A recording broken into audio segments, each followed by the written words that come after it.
তিনজন ব্যক্তির বর্তমান বয়সের অনুপাত 4:7:9। এটা বর্তমান বয়সের অনুপাত। ৮ বছর পূর্বে তাদের বয়সের যোগফল ছিল ৫৬। ৫৬ ছিল ৮ বছর পূর্বে। তাহলে তাদের বর্তমান বয়সের যোগফল কত হবে? দেখো এটা ৮ বছর পূর্বে ছিল।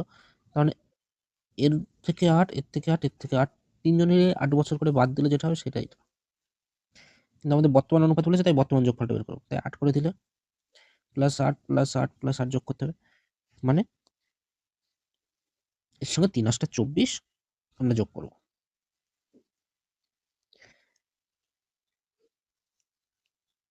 তাহলে আমরা এখানে পেলাম বর্তমান বয়সের যোগফলটা ৮০। আর এখানে দেখি কত পাচ্ছি। এখানে পাচ্ছি দেখো ২০। তাহলে ২০ মানই তো ৮০, তাই না? এই ২০ মানই তো ৮০। তাহলে ১ এর মান কত? ৪।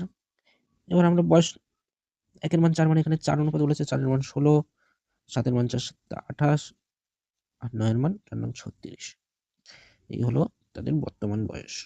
আশা করছি তোমরা সবাই বুঝতে পেরেছো।